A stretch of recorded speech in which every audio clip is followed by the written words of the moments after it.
لا مسبب الاسباب ہے، وہ اسباب کا پابند نہیں ہے، وہ اسباب کا محتاج نہیں ہے، اسباب اس کے محتاج ہیں۔ اگر یہ یقین ہے تو اللہ پر ایمان ہے، یہ نہیں ہے تو تمہارا ایمان اسباب پر ہے، وسائل پر ہے، ذرائع پر ہے، مادیات پر ہے، اللہ پر نہیں۔ اس وقت کہاں راستہ تھا؟ کوئی راستہ تھا؟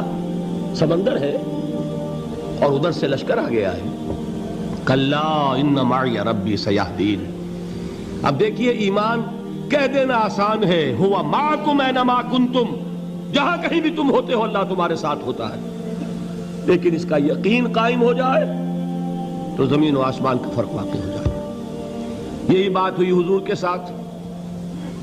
غار ہے، چھپے ہوئے ہیں محمد الرسول اللہ اور آپ کے وہ یار غار ابو بکر صدیق رضی اللہ تعالی عنہ۔ اقبال نے حضرت ابو بکر کی شان میں چند اشعار کہے صرف، لیکن واقعہ یہ ہے کہ بھاری بھاری نظموں پر اور قصیدوں پر بھاری ہے، طویل ترین نظمیں اور قصیدے ہوں ان پر بھاری ہے۔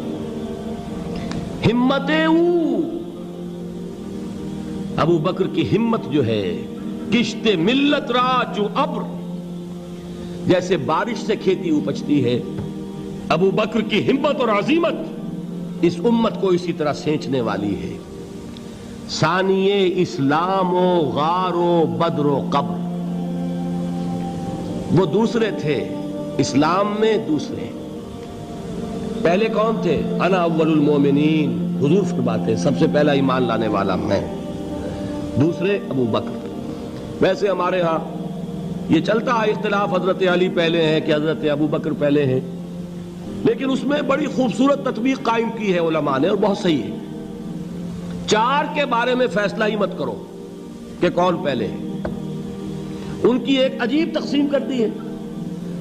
آزاد مردوں میں، بالغ مردوں میں سب سے پہلے ابو بکر، بچوں میں سب سے پہلے علی، خواتین میں سب سے پہلے خدیجہ، اور غلاموں میں سب سے پہلے زید ابن حارثہ۔ بڑی پیاری تقسیم ہے، یہ چاروں ہی پہلے ہیں، ہر ایک کے لیے اولیت ہے۔ اور واقعہ یہ ہے کہ اگر زمانی اعتبار سے تعین ہوگا تو پہلے خدیجۃ الکبریٰ آئیں گی رضی اللہ تعالی عنہ۔ کسی اور سے بات کرنے کی نوبت بعد میں آ سکتی ہے، پہلے تو اہلیہ محترمہ سے بات ہوئی، آتے ہی پہلی وحی ہوئی ہے، ابھی تبلیغ کا حکم نہیں تھا۔ کس کو بتایا واقعہ؟ ابھی اپنی نبوت کی تبلیغ کا تو حکم ہی نہیں آیا۔ واقعہ کس کا ہے؟ وہ خدیجہ کا ہے۔ جب کہا ہے کہ خشیت علی نفسی، مجھے اپنی جان کا اندیشہ ہے، تو کیا جواب دیا خدیجہ نے رضی اللہ تعالی عنہا؟ وہ صدیقۃ الکبریٰ ہے۔ صدیقات جو ہے خواتین، ان میں چوٹی پر خدیجۃ الکبریٰ ہے رضی اللہ تعالی عنہا، اور صدیق جو مرد ہیں ان میں صدیق اکبر ہے ابو بکر صدیق رضی اللہ تعالی عنہ، لیکن صدیقات میں چوٹی پر۔ جب حضور نے فرمایا خشیت علی نفسی، کیا فرمایا؟ کیا عرض کیا؟ کیسے تسلی دی؟ نہیں نہیں، اللہ آپ کو ضائع نہیں کرے گا، آپ غریبوں کے ہمدرد ہیں، آپ مساکین کے تکالیف رفع کرنے والے ہیں، آپ بیواؤں کی سرپرستی کرتے ہیں، آپ مسافروں کی خدمت کرتے ہیں، اللہ آپ کو ضائع نہیں کرے گا۔ یہ یقین ہے اس خاتون کے اندر۔ خیر وہ ایک علیحدہ بات ہو جائے گی۔ میرے دل پر حضرت خدیجہ رضی اللہ تعالی عنہ کی شخصیت کا بڑا گہرا نقش ہے، جو وہ کوئی اور ہی وقت اور موقع ہوا تو بیان ہوگا۔ بہرحال اقبال نے ایک مصرے میں جو چار اولیتیں جمع کر دی ہیں، ہمتیں کشت امت را چو ابر، ثانی اسلام و غار و بدر و قبر۔ اسلام میں حضور کے بعد پہلے کون؟ ابو بکر۔ غار میں حضور کے ساتھ کون؟ ابو بکر۔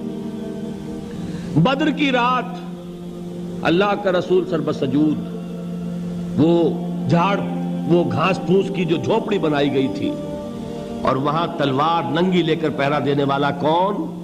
ابو بکر۔ اور اس حجرہ عائشہ میں محمد کے بعد سب سے پہلے دفن ہونے والا کون؟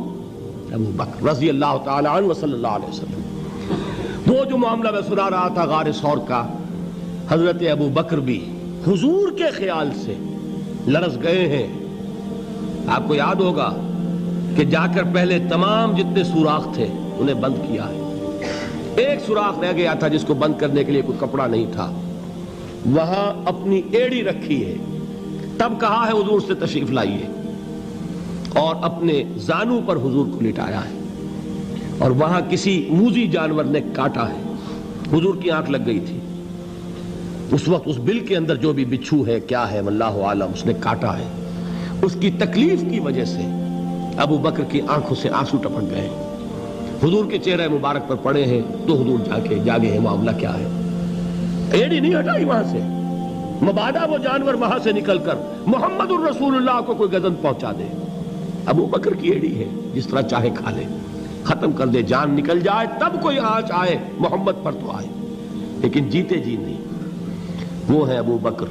حضور کے خیال سے اس وقت حضور نے پھر اپنا لعاب دہن لگایا ہے, اور اس سے پھر آپ کی تکلیف ختم ہوئی. جیسے خیبر میں حضرت علی کی آنکھ دکھ رہی تھی, اس کو جو شفا حاصل ہوئی ہے وہ بھی حضور کے لعاب دہن سے ہوئی. تو بہرحال اس وقت انہوں نے کہا ہے کہ اے نبی یا رسول اللہ, اگر اس وقت ان میں سے کسی نے غیر ارادی طور پر بھی اپنے قدموں کی طرف جھانک لیا تو پکڑے جائیں گے.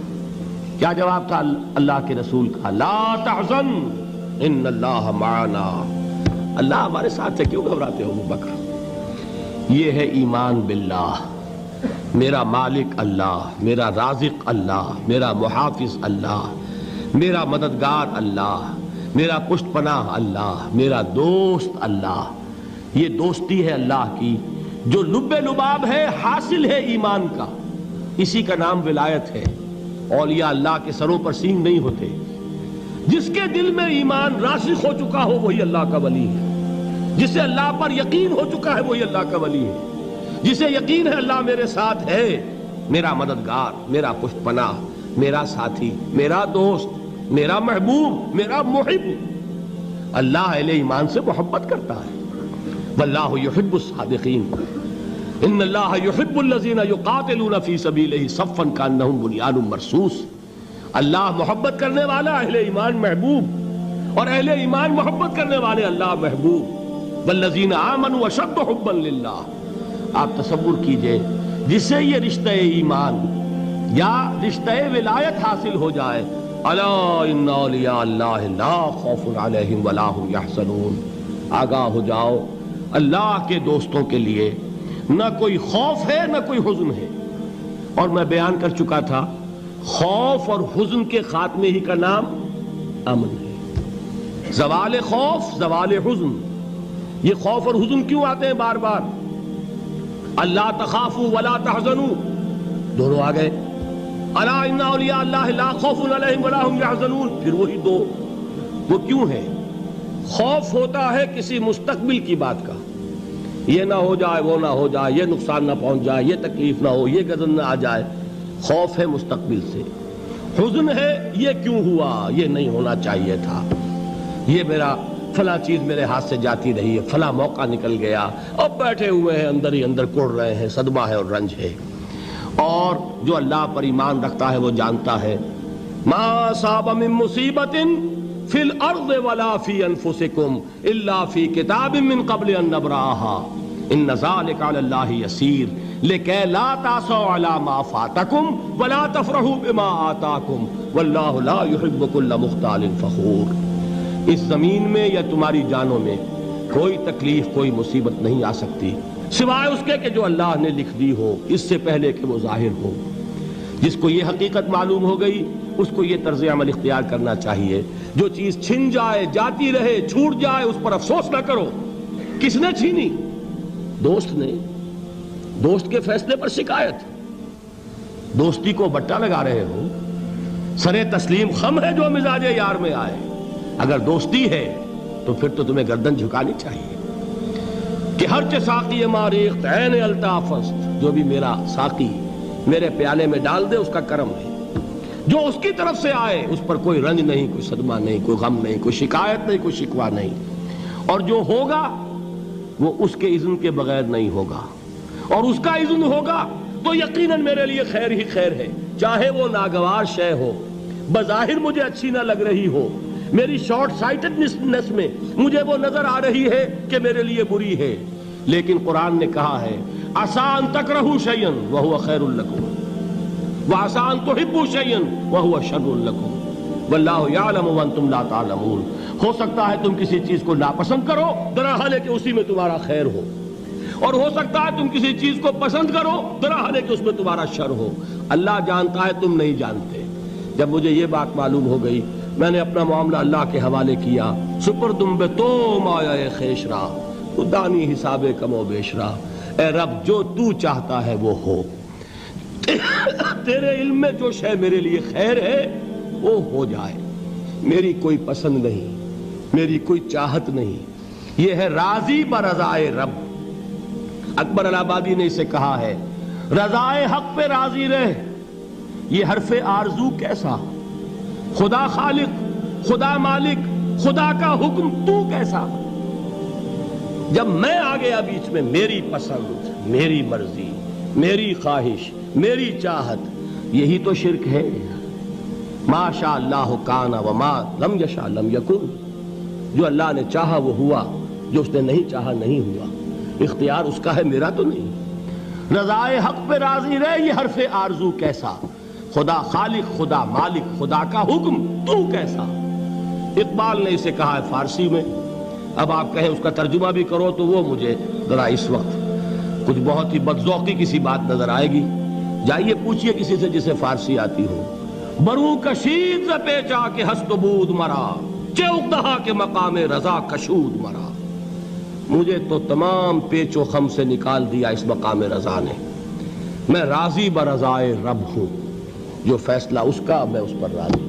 تو کہاں کا حزن اور کس کا خوف، یہی زوال حزن اور زوال خوف، یہی ہے امن، یہ نتیجہ ہے ایمان کا۔ تو جان لیجئے یہ ہے لب لباب، یہ ہے حاصل ایمان کا، یہ ہے تو ایمان ہے، یہ نہیں ہے تو ایمان نہیں۔